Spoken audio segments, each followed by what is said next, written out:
레위기 19장 13절 말씀 이번 주에 한번 저희가 살필 내용인데요. 너는 이웃에 대한 내용입니다. 너는 내 이웃을 같이 한번 읽고 한번 또 외우고 그러겠습니다. 시작. 너는 내 이웃을 억압하지 말며 착취하지 말며 품꾼의 싹을 아침까지 내게 두지 말며. 레위기 19장 13절 말씀. 아멘. 레위기 19장이 거룩장입니다. 거룩장. 그래서 2절 말씀에 보면 너희는 거룩하라. 이는 나 여호와 너희 하나님이 거룩함이니라. 그러니까 하나님이 거룩하시기 때문에 하나님의 백성들도 거룩해야 된다는 것이죠. 우리가 거룩하다는 말을 구별되다 이렇게 해석을 합니다. 그러니까 하나님이 우리 피조물들하고는 구별되는 분이죠. 존재나 사랑이나 능력이나 지혜에 있어서 도저히 비교할 수 없는 분이죠. 그렇기 때문에 우리가 하나님을 어떻게 고백하냐면 하늘에 계신 이렇게 고백을 합니다. 땅에 있는 우리들하고는 비교 불가능한 분이라는 것이죠. 그런 의미에서 하나님은 우리들에게 거룩하신 분입니다. 도저히 우리와 비교할 수 없는 분이죠. 근데 그 하나님께서 우리에게 너희는 거룩하다 그렇게 말씀하셨죠. 근데 이것은 세상을 향한 것입니다. 너는 세상 사람들과 구별되어야 된다는 것이죠. 달라야 된다는 것입니다. 그래서 너희들은 내 백성인데 내 자녀인데 거룩하라. 세상에 믿지 않는 사람들과 구별돼야 된다. 달라야 된다. 그런 의미의 말씀입니다. 레위기 19장에 나오는 내용들은 대부분 다 삶과 관계된 내용들입니다. 그러니까 무엇으로 세상과 믿지 않는 사람들과 구별돼야 되냐면 삶으로 구별돼야 된다는 것입니다. 같이 어우러져 살게 되어 있는데 그 삶의 모습이 저 사람은 하나님의 백성이다. 저 사람은 하나님의 자녀다. 이렇게 인정받을 수 있도록 이렇게 구별돼야 된다는 것이죠. 이 레위기 19장에 있는 말씀을 예수님께서는 산상수훈으로 가지고 올라오신 것이죠. 그래서 너희는 세상의 빛이다. 세상의 소금이다. 그렇게 말씀하고 계신 겁니다.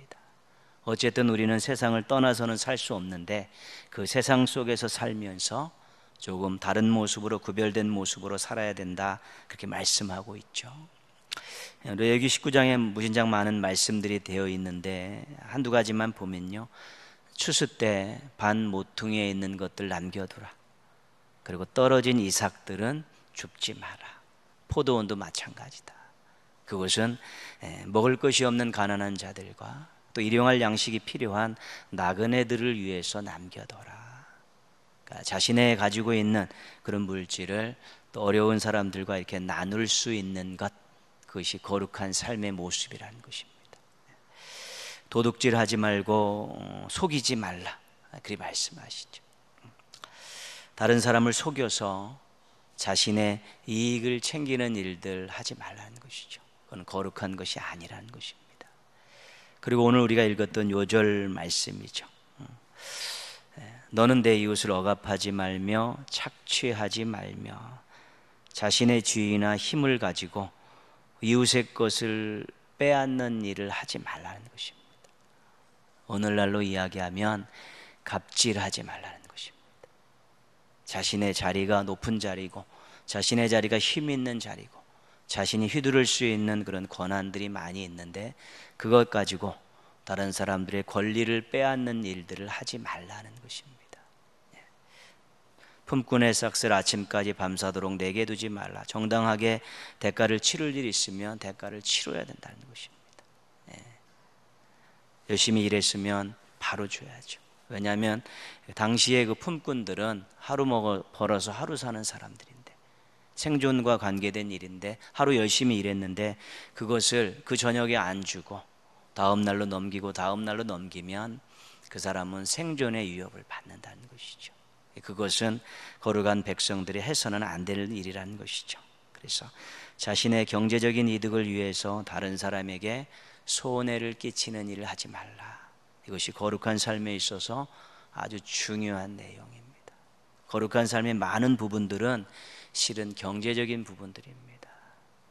자신의 주신 것, 하나님 주신 것들을 어려운 사람들과 조금씩 나누며 살아라. 그리고 정당하게 줄 일이 있으면 정당하게 지불을 하고, 욕심내서 그거 빼앗는 일 없도록 하라. 그렇죠. 그래서 거룩하게 살기가 참 힘든데 그 중에 대표적인 것이 욕심입니다. 욕심. 무언가를 많이 가지려고 다른 사람들의 것을 빼앗고, 무언가를 많이 가지려고 다른 사람에게 주어야 될 것들을 안 주는 그런 일들이 이 거룩을 이야기함에 있어서 많이 나오는 내용입니다. 그래서 욕심을 잘 다스리는 것, 이거 거룩한 삶을 살아감에 있어서 아주 중요한 일입니다. 거룩하시네요 이렇게 이야기한 사람은 없죠. 우리 교회 안에서는 거룩하십니다 그렇게 이야기하시죠. 하나님을 신실히 섬기는 사람들에게 우리가 거룩하다고 이야기하죠. 그러나 우리가 세상에 나가 살 때 세상 사람들이 우리를 보고 거룩하시네요 이 이야기하는 사람 한 명도 없습니다. 거룩의 뜻을 잘 모르기 때문에 그렇습니다. 그들이 이야기할 때 내가 본 신앙인들 중에 가장 진실하신 것 같습니다. 아니면 당신이 섬기는 하나님을 제가 다시 보게 되었습니다. 그 예수님을 많이 내가 들은 예수님에 대해서 많이 비슷한 모습이 있는 것 같습니다. 그 정도겠지요.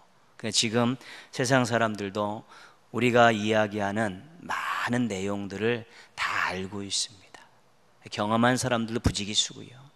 그런데 그 사람들 입에서 내가 당신의 삶을 통해서 하나님을 보게 됩니다. 당신의 신앙을 나도 한번 갖고 싶습니다. 이 정도의 이야기가 들리면 그게 이제 거룩한 것이지요. 그게. 그래서 우리가 한 번뿐인 인생을 살아가는데 누구에게 맞출 것인가? 이것은 하나님께 맞추는 것입니다. 하나님 말씀에 맞추는 것이지요. 그래서 그렇게 살면 그것이 하나님께 얼마나 큰 기쁨이 되고 또 주변의 사람들에게 얼마나 큰 유익이 되고 자신도 얼마나 만족이 있는 줄 모릅니다. 그래서 우리가 거룩한 것을 교회 안에서의 생각으로 너무 굳혀놓지 말고 거룩한 것이 세상에 나가서 삶 속에서 우리가 구현해야 될 아름다운 삶의 모습이구나. 특별히 욕심을 너무 부리지 말자. 욕심을 부려서 다른 사람의 것을 엉뚱한 방법, 부당한 방법으로 빼앗는 일을 하지 말고 또 욕심을 너무 부려서 누군가에게 정당하게 줘야 될 것들 주지 않는 그러한 일들만 우리도 잘 다스릴 수 있으면 우리도 정말 거룩한 삶을 살아가는데 부족함이 없을 것입니다. 여러분의 삶의 자리에서 정말로 하나님을 제대로 보여주고 하나님을 다시 보게 만드는 그런 아름다운 거룩한 삶을 사시는 멋쟁이 신앙인들 되시기를 주님의 이름으로 축복합니다. 아멘. 우리 고린도후서 지금 앞부분을 계속 보고 있는데요. 앞부분은 정말 직분, 사명과 관계된 이야기를 계속하고 있습니다. 왜냐하면 너무 마음고생을 많이 했기 때문에, 너무 힘들었기 때문에 사람들이 직분자라고 사도라고 사명자라고 제대로 인정해 주지 않고 오해하고 또 폄하하는 일들을 너무 많이 당했기 때문에 그런 부분들에 대해서 지금 많이 신앙적으로 또 사역에 대한 기반으로 해서 이렇게 해명을 하고 있는 것입니다. 그래서 고린도후서가 우리가 사명자로서 직분자로서 정말로 잘 읽어보아야 될 중요한 말씀이라고 계속 말씀드리고 있는 것이죠. 사도 바울이 자신의 직분에 대한 확신을 우리가 두 가지로 설명을 했습니다. 지난주까지 하나는 나는 그리스도의 향기다. 나는 그리스도를 전하면서 사람들을 살리는 그런 사명을 가진 자고 직분을 가진 자다. 이게 사도 바울이 가지고 있는 첫 번째 확신이었고요. 두 번째는 나는 새 언약의 일꾼이다. 율법의 직분을 받았던, 율법의 사명을 받았던 모세보다도 훨씬 더 영광스러운 사명이고 영광스러운 직분이다. 이런 확신을 가지고 있었죠. 그래서 그가 늘 이야기하죠. 나는 결코 낙심하거나 포기하지 않습니다. 아무리 어렵고 힘들어도 낙심하거나 포기하지 않습니다. 나는 사람을 살리는 사명자고 나는 모세보다도 더 큰 영광의 직분을 가지고 있습니다. 내가 누구 좋으라고 낙심하거나 포기하겠습니까? 내가 받은 큰 사랑이 있는데 어찌 낙심하고 포기할 수 있겠습니까? 이것이 사도 바울이 그 고난에 연속되는 그 가운데서도 자신의 사명과 직분에 대한 확신이었습니다. 나는 아무리 어렵고 힘들어도 낙심하거나 포기하지 않습니다. 왜냐하면 누구 좋으라고. 사탄이 내가 낙심하고 포기하면 만세삼창을 할 텐데 누구 좋으라고 낙심하고 포기합니까? 내가 인생 살면서 여지껏 하나님께 받은 사랑 다 합쳐보면 말로 표현할 수 없을 정도로 그 많은 그 크신 사랑을 받았는데 이렇게 힘들고 어렵다고 이 사명과 직분을 절대로 낙심하거나 포기할 수 없습니다. 이런 마음으로 가지고 살았던 것이죠. 그렇기 때문에 우리가 사도 바울을 사도행전에서 읽다 보면 불도저 같은 그런 느낌을 받습니다. 그런 코뿔소와 같은 그런 느낌을 받습니다. 그냥 막 하나님 기뻐하시는 일이라면, 생명을 살리는 일이라면 막 밀어붙이는 그런 모습들을 우리가 볼 수 있는 것은 그에게 그 내적으로 그런 확신이 있었기 때문에 그렇습니다. 이 가슴 속에 무엇이 있느냐에 따라서 생각하는 것과 또 행동하는 것이 달라질 수밖에 없지 않겠습니까? 이 가슴에 무엇을 담고 있느냐에 따라서 생각하고 말하고 행동하는 것이 달라질 수밖에 없는 것입니다. 근데 사도 바울은 여기에 정말로 이 사명과 직분에 대한 확신, 이것이 아주 두 기둥으로 우뚝 서 있었기 때문에 그런 아름다운 그런 하나님 기뻐하시는 사명의 길을 잘 달리고 그 직분을 잘 지킬 수 있었던 것입니다. 이 두 가지는 이 속에서 있었던 일입니다. 확신만 가지고도 그는 낙심하거나 포기하지 않고 자기의 사명을 잘 감당할 수 있었는데 오늘 말씀은 현장에서 있었던 말씀입니다. 이 속에서 있었던 것이 아니라 현장에서 있었던 일들을 가지고 다시 한번 이 직분에 대해 사명에 대해 고백을 하고 있습니다. 7절 말씀입니다. 7절 말씀 같이 한번 읽겠습니다. 우리가 이 보배를 질그릇에 가졌으니 이는 심히 큰 능력은 하나님께 있고 우리에게 있지 아니함을 알게 하려 함이라. 아멘. 우리가 질그릇은 깨지기 쉬운 그릇 이렇습니다. 깨지기 쉬운 그릇. 흙으로 만들었기 때문에 깨지기 쉬운 그릇. 질그릇 같은 인생, 그러면 우리가 우리의 연약한 인생들을 그렇게 표현하는 것이죠. 흙으로 만들어지고 흙으로 왔다가 흙으로 돌아가는 인생. 그렇지만 또 깨지기 쉬운 인생. 말 한마디에도 깨지고요, 어려운 환경에도 깨지고요, 또 여러 가지 많은 일들에 의해서 쉽게 상처받고 또 힘들어하고 그것 때문에 포기하는 깨지기 쉬운 그릇이 질그릇이고, 그런 인생들을 우리가 질그릇 같은 인생이라고 말하는 것입니다. 그런데 자신을 질그릇이라고 고백하면서 한 가지 또 더 귀한 고백을 하죠. 그 질그릇 속에 보배가 있다는 것이에요. 보배가. 나는 깨지기 쉬운 질그릇 같은 인생인데 질그릇 같은 내 인생은 보배가 있습니다. 이것이 사도 바울의 아름다운 보배입니다. 근데 이 보배를 가지고 있기에 그가 반전의 삶을 살고 있다고 그렇게 간증하고 있습니다. 8절 9절을 같이 묶어서 한번 읽겠습니다. 8절 9절입니다. 우리가 사방으로 우겨쌈을 당하여도 쌓이지 아니하며 답답한 일을 당하여도 낙심하지 아니하며 박해를 받아도 버림받지 아니하며 거꾸로 뜨임을 당하여도 망하지 아니하고. 그렇죠. 이 8절 9절은 정말 복음의 현장 속에서 당했던 그 모든 것들을 상징적으로 표현해 놓은 것이죠. 그러니까 사방 군대가 다 적들이었다는 것입니다. 우리가 알고 있듯이 사도 바울이 복음을 전할 때 유대인들이 적이었습니다. 유대인들의 입장에서는 배신자였기 때문에 그렇습니다. 배신자였기 때문에 자신들이 십자가에 못 박아 죽인 그 예수를 하나님이 보내신 그리스도라고 전하고 다니고 있으니까 배신자죠. 그리고 로마의 입장에서도 그 복음을 전하는 그 그리스도인들 때문에 국가를 경영하는데 굉장히 많은 어려움들이 생겨나기 시작합니다. 병역의 문제, 세금의 문제, 이런 것들에 대해서 많이 어려움을 당하고, 사회적인 또 풍기문란, 저들이 모여가지고 인육을 먹고 있다, 그런 것이죠. 이것은 내 살이고 내 피다, 그 성찬식을 가지고 인육을 먹고 있다, 이런 여러 가지 많은 것 때문에 로마도 곱지 않은 시선을 갖고 있고요. 항상 식민지 아래에 있는 나라에서 사람들이 모여들기 시작하는 것은 별거 좋은 일이 아닙니다. 왜냐하면 봉기가 일어날 수 있는 소지가 있기 때문에 그렇습니다. 그리고 교회를 개척했는데 교회 안에 또 같이 사역하는 많은 그런 일꾼들이 사도 바울을 시기해서 거짓 소문을 퍼뜨리고 폄하하는 말들을 하고, 그러니까 또 그 많은 거리를 걸어 다니고 배 타고 다니면서 정말 환경적인 어려움들도 무진장 많았습니다. 그러니까 늘 사방이 다 적들입니다. 자신의 복음의 행보를 막는 그런 일들이 엄청나게 많이 있었는데, 자기는 그 안에서 결코 죄수 같은 모습으로, 쫄은 모습으로 살지 않았다는 것입니다. 아무리 많은 사면초가의 상황 속에서도 자신은 절대로 그 안에서 정말 답답하고 억압받는 그런 삶을 살지 않았다라고 고백하고 있고요. 아무리 답답한 일을 당하여도 결코 마음속에 평안함을 잃어버리지 않았다는 것입니다.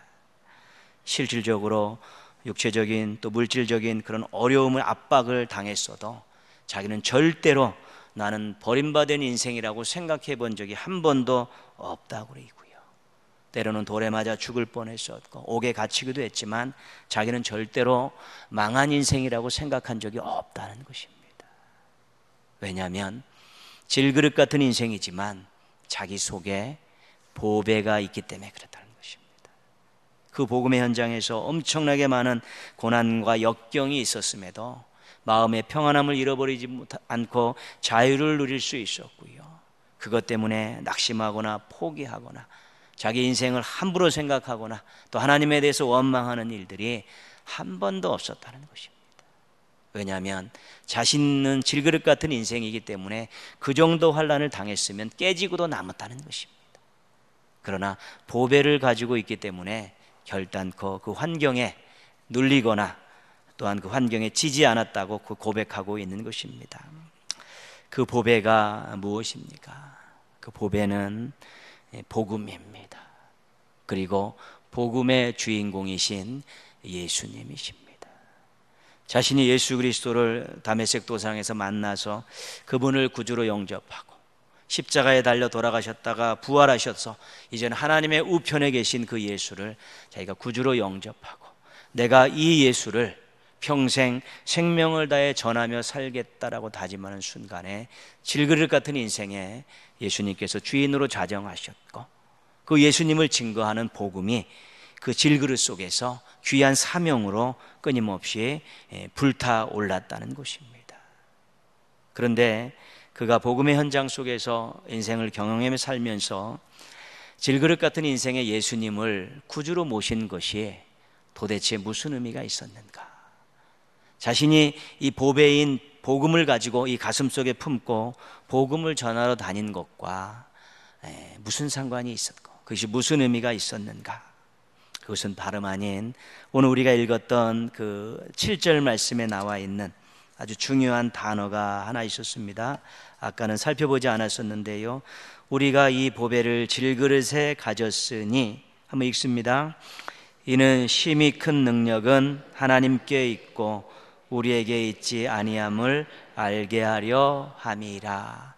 그가 엄청나게 눌림과 사면초가의 상황 속에서 있었는데 그것들을 전부 이겨낼 수 있었다는 것이죠. 무엇으로요? 자신의 능력으로요? 택도 없습니다. 누구의 능력으로요? 하나님의 능력으로. 지금 복음의 현장에서 그가 무엇을 경험했냐면 하나님의 능력을 경험했습니다. 자신을 핍박하는 자들을 다스리시고 그 속에서 보호하시고 험한 인생길, 험한 사명의 길 걸어가는데 눈동자처럼 지켜주시고 생명을 보호해 주시고 어려움을 타개하고 문제들을 해결해 갈 수 있는 그런 모든 일들을 다 경험했는데, 그것이 자기가 잘나서 그런 것이 아니라 하나님의 능력으로 그렇게 됐다는 것입니다.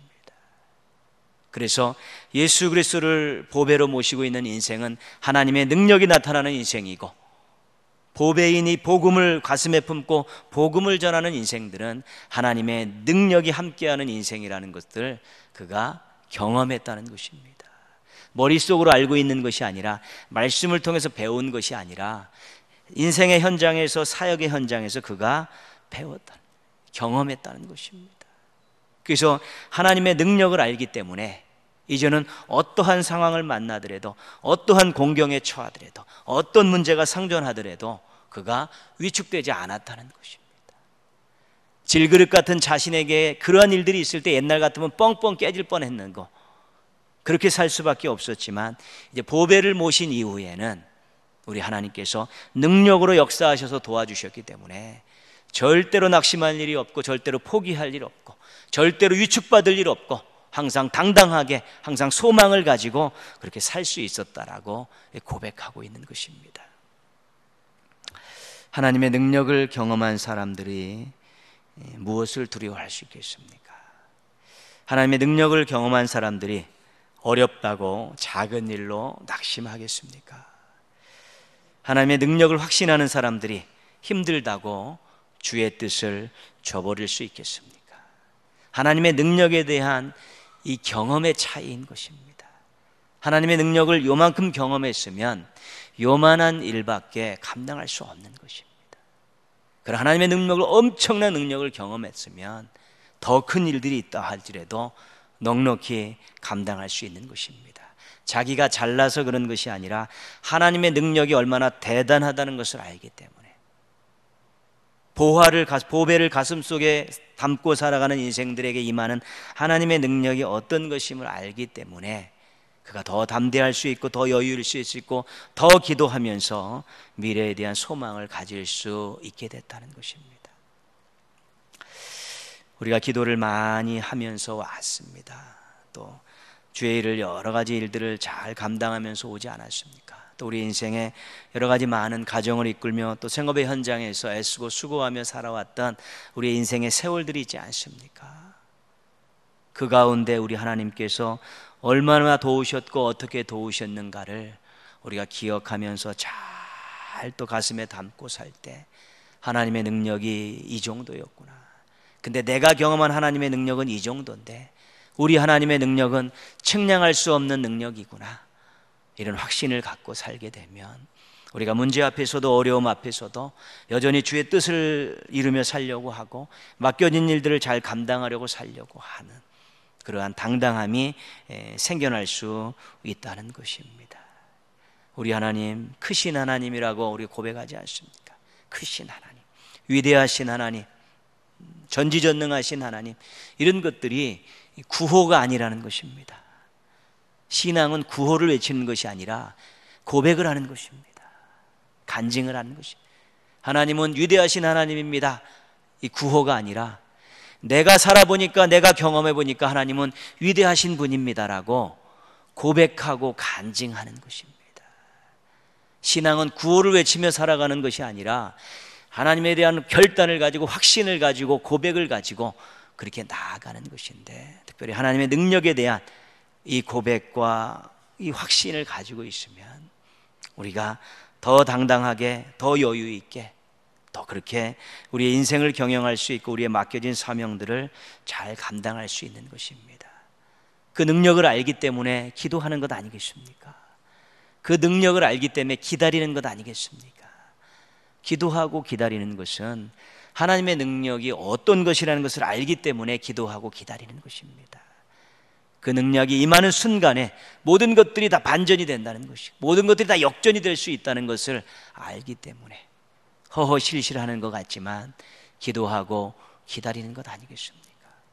남들은 그것 때문에 노심초사하고 이궁리 저궁리 다 하고 있지만, 그것들이 우리의 능력 밖의 일이라고 할 때는 기도하고 기다리면서 우리 하나님의 능력이 임하기, 그때를 우리가 상상하며 기대하면서 조금 더 기다릴 수 있는 여유가 생겨나는 것입니다.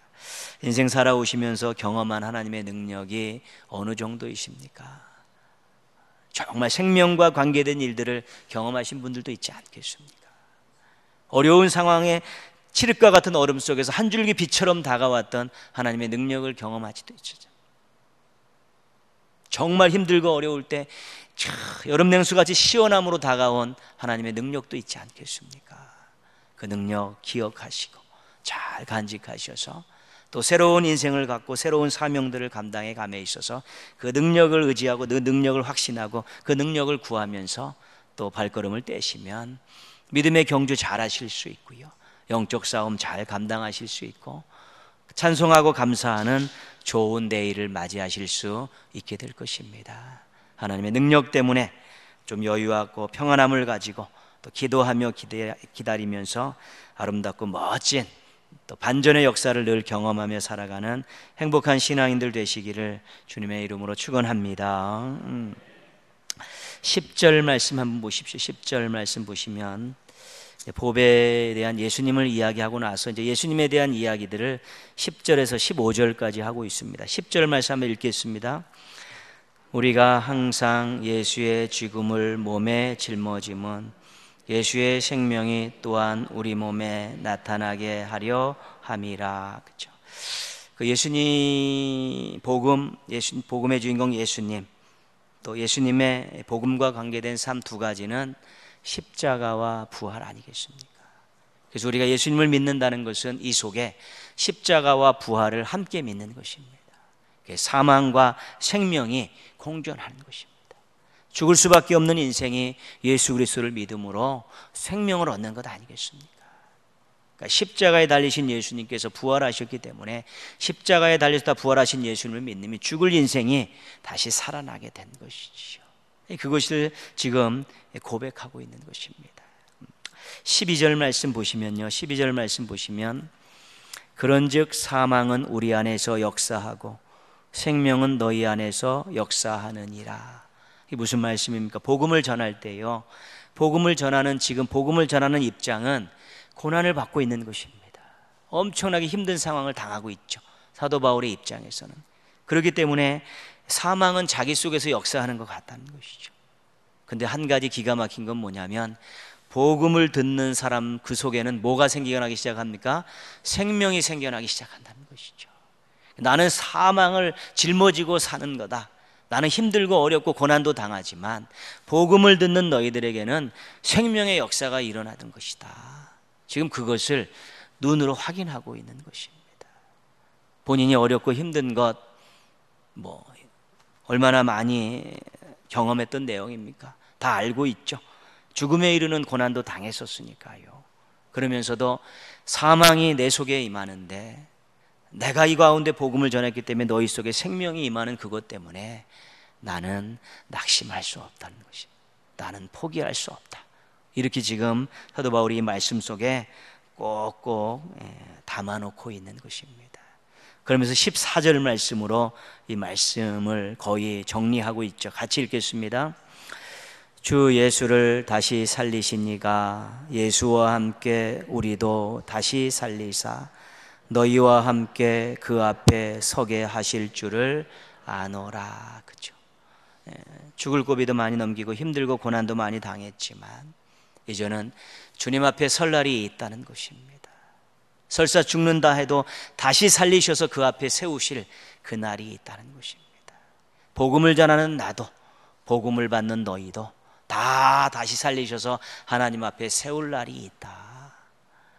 그 소망의 날이 있기 때문에 나는 낙심하지 않는다, 나는 포기하지 않는다, 또 그렇게 지금 힘주어서 고백하고 있는 것입니다. 내가 조금 힘들어서 누군가가 살 수 있다면 우리들이 하지 않겠습니까? 또 함께 아름다운 미래를 맞이할 수 있다면 우리가 조금 더 힘들어도 참아낼 수 있지 않겠습니까? 그것이 바로 이 사도 바울의 이 복음을 전하면서 가지고 있었던 아주 중요한 생각이었습니다. 물론 그가 그리스도의 향기다, 새 언약의 일꾼이다, 그러나 그 직분관을 가지고도 낙심하고 포기하지 않았지만 보배를 가지고 있었기 때문에, 하나님의 능력이 나타났기 때문에 절대 낙심하거나 포기하지 않았다고 이야기함과 더불어서, 나는 어렵고 힘든 시간들을 보내고 그렇게 사역을 감당하지만 복음을 받는 너희들이 다시 생명으로 살아나는 그것 때문에, 또 내가 이러다 복음을 전하다 죽는다 할지라도 다음에 주님께서 다시 살리셔서 하나님 앞에 세우실 그날이 있기 때문에 나는 낙심하거나 포기하지 않는다. 또 지금 그렇게 고백하고 있는 것입니다. 우리 인생 살면서 어려운 일들이 많습니다. 요즘 같은 때 또 주의 일을 하다 보면 또 여러 가지 많은 일들이 생기기도 합니다. 그러나 중요한 것은요, 하나님께서 우리의 가슴 속에, 우리의 인생 가운데 보배를 주셨다는 것입니다.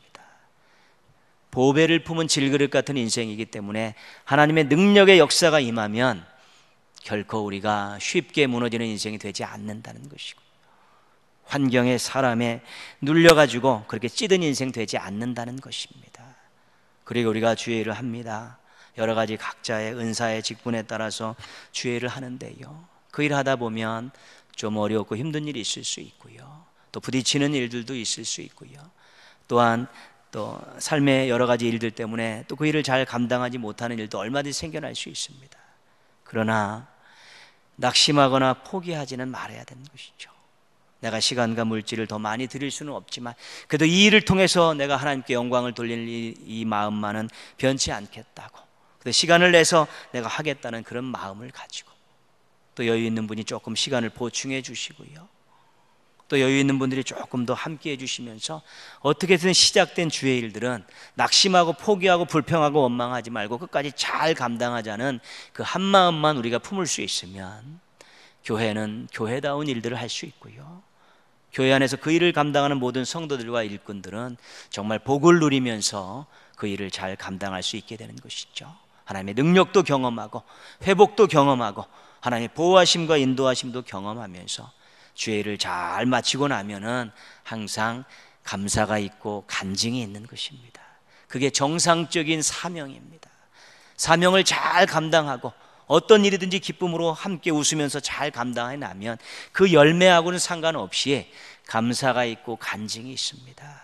하나님, 저를 사용해 주셔서 감사합니다. 우리를 사용해 주셔서 감사합니다. 이 일이 정말 어려웠는데 이렇게 잘 마무리되게 해주셔서 감사합니다. 제가 이 일을 감당하면서, 우리가 이 일을 감당하면서 하나님이 함께 하심을 보았습니다. 하나님의 손길을 경험했습니다. 하나님의 큰 그림을 보았습니다. 끝까지 포기하지 않으시는 하나님을 바라보았고 우리를 통해 영광 받으시기 원하시는 하나님의 마음을 읽게 되었습니다 라는 그런 간증들이 생겨나게 될 때, 하나의 일을 마치고 나면 또 새로운 일에 대한 소망이 가져야 되는데, 하나의 일을 마치고 너무 힘들고 너무 다 관계가 깨지고 나니까 다시는 일하지 않겠다고 뒷걸음치는 일이 생겨나기 때문에 교회들이 아름다운 모습으로 성숙해 가는 것들에 자꾸 제동이 걸리게 되는 것입니다. 귀한 일들 많이 하고 있습니다. 여러분들 다 땀과 수고 흘리면서 다 하고 계신데요, 절대로 조금의 어려움과 부딪힘이 있다고 낙심하고 원망하고 남 탓하지 마시고 끝까지 잘 감당하겠다고, 왜? 우리 속에 보배가 있기 때문에 하나님의 능력으로 역사하신다는 것 때문에 우리가 조금 힘들고 어려도 참고 이겨내면 누군가에게 유익이 되고 누군가에게 희망이 된다는, 힘이 된다는 그런 마음을 가지고 자리를 지키고 옆분과 함께 합력하고 함께 기도하며 나아가게 될 때 우리는 또 새로운 역사의 주인들이 될 수 있고 더 좋은 미래를 향해서 힘차게 달려갈 수 있게 될 것입니다. 질그릇 같은 인생이지만 보배를 품고 있습니다. 보배를 품은 질그릇 같은 인생이기 때문에 우리 하나님께서 주목하시고 능력으로 역사하십니다. 이 확신 가지시고 앞으로도 인생 힘차게 잘 경영해 가시고 또 맡겨진 주의 일들을 동역자들과 함께 잘 감당하셔서 오늘보다 내일 더 좋은 시간들을 맞이하시고 지금보다 훨씬 큰 소망을 가지고 살아가는 행복한 주의 종들 되시기를 주님의 이름으로 축원합니다.